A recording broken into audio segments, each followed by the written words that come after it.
Today, we are going deep, right to the very beginning, to the heart of Eden itself. We're going to look at two of the most powerful symbols in all of mystical thought, the tree of knowledge and the tree of life. And what you're going to see is that this isn't just some ancient story. Nope, this is actually a cosmic blueprint for reality, a story about a perfect system, a truly catastrophic crash, and the slow, heroic process of a total system restore. So here's our roadmap. It all unfolds in 4 acts. First, we'll look at the primordial blueprint, the world as it was designed to be. Then we'll watch it all go wrong, a system corrupted by a cosmic bug. After that, we meet the hero, the engineer who shows up to begin the Great Restoration. And finally, we'll get into the nuts and bolts of the ongoing cosmic system repair. Okay, let's jump right in. At the very center of all of this are these 2 archetypes. Just look at them. On one side, you've got the tree of knowledge of good and evil. It's chaotic, right? Flickering between light and dark, representing a broken, fragmented reality. But on the other side, the tree of life. It's just radiating this stable, pure, unified light. This is the tree of connection. And notice who's there. Abraham, teaching unity. These aren't just trees, people. They are 2 fundamentally different operating systems for reality itself. So, let's rewind. Let's go back to the very beginning, before the crash. The original design for creation was this perfectly integrated system, a flawless piece of divine architecture. And to really get it, we need to look at the source code behind the cosmos. Okay, so what are we even looking at here? These are the building blocks of that system, the Sephirot. You can see they're all interconnected. The best way to think of them is like 10 divine circuits or channels that all of creation's energy flows through. This is the blueprint, the divine schematics for, everything. Now, in the original design, the flow was perfect. Just perfect. Energy would come down from the higher realms. Here it's represented by Tiferet, which is all about harmony and beauty.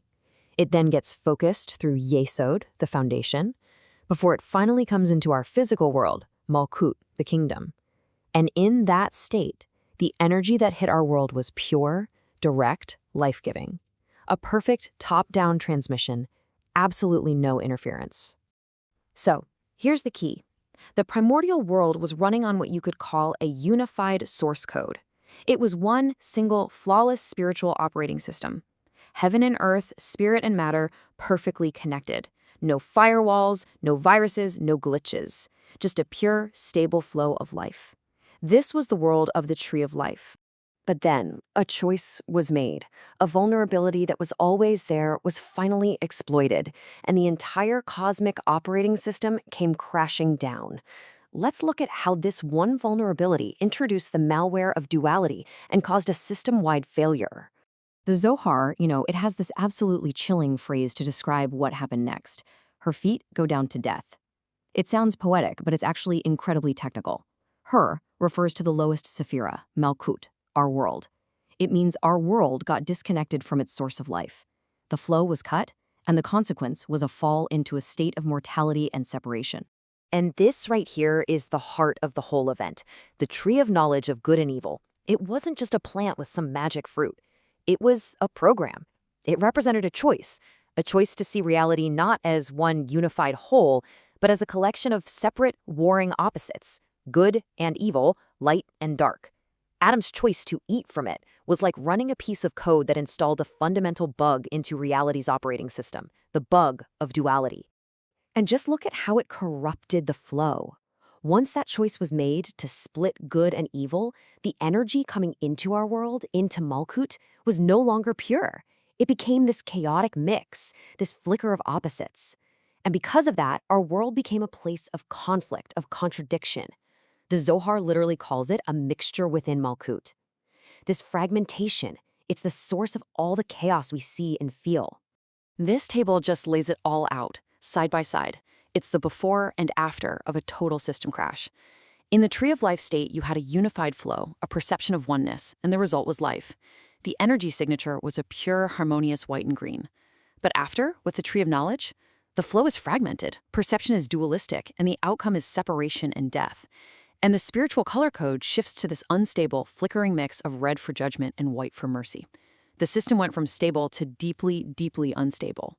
So for generations, humanity is just stuck living inside this crashed system, in a reality of fragmentation and mortality.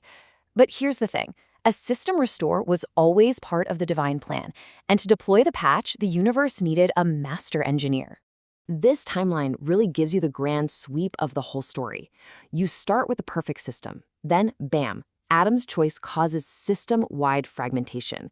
The aftermath is this descent into a dualistic reality. And then, at this pivotal moment, Abraham arrives. He is the engineer who is going to kick off the long, hard process of repair. So let's be clear about Abraham's role in this whole cosmic drama. He was the very first person to look right past the broken, corrupted reality that everyone else saw and perceive the underlying unity of it all. He was the cosmic engineer, showing up on site with the patch needed to start fixing the broken source code of the world. So how did he do it? How do you even begin a repair job that big? With one single, unbelievably powerful attribute. Abraham's entire being was an expression of chesed, unconditional, overflowing, loving kindness. That was the patch. While the rest of the world was running on a code of separation and conflict, Abraham introduced a new code, a code of connection and unity.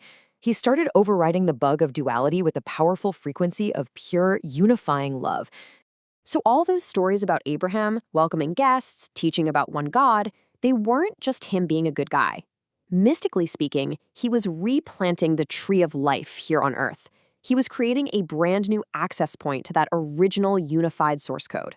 And this was the beginning of a multi-generational global repair project that we call Tikkun Olam, the fixing of the world.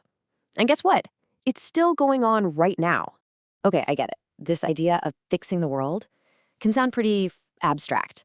So to make it really concrete, we're going to look at this whole process of Tikkun Olam in two different ways. A simple, intuitive version and a more technical, geeked-out version. All right, first up, the video game version.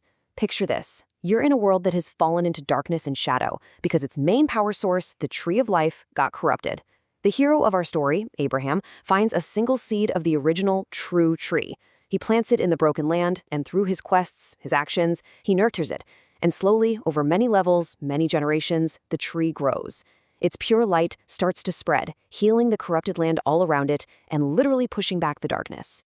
Now, for the cosmic engineering version, the system state went from primordial unity to system corruption. The bug? Duality, introduced right into the foundational code of Malkut. The malware that spread it everywhere was Adam's choice, which fragmented the entire spiritual OS. The patch, deployed by our engineer Abraham, was faith and chesed. This was like a kernel-level update, designed to restore the core connection to the source. The process that we're still in is a full-stack restoration, debugging reality one line of code at a time. And the ultimate goal? To completely debug reality and restore the unified source code of the tree of life. And we have to remember, this entire cosmic drama, from the perfect blueprint to the crash to the ongoing repair, it is all unfolding across the 10 Sephirot. These 10 channels are the fabric of reality itself. They were the circuits that got broken, and they are the very same circuits that the repair is flowing through right now. The whole system, from the highest spiritual planes down to our messy physical world, is part of this tikkun. So all of this leaves us with a really profound question, because this isn't just a story about Adam and Abraham. It's about us, right now. We are living inside this partially repaired system. We feel the glitches and the echoes of that crash every single day. So if our world is the result of a system crash, what we do matters. Every act of kindness, every time we choose unity over division, we are literally contributing to the patch. So the question is, how can we, in our own lives, become engineers of this cosmic repair? Thank you for joining us for this complete journey through the Pardes. We really hope these ancient truths help you and your family improve your own dimensions this week. If you enjoyed this full chapter deep dive, please do like, subscribe, and maybe share which part of this journey really touched your soul in the comments. We'd love to hear it. We'll see you in the next chapter.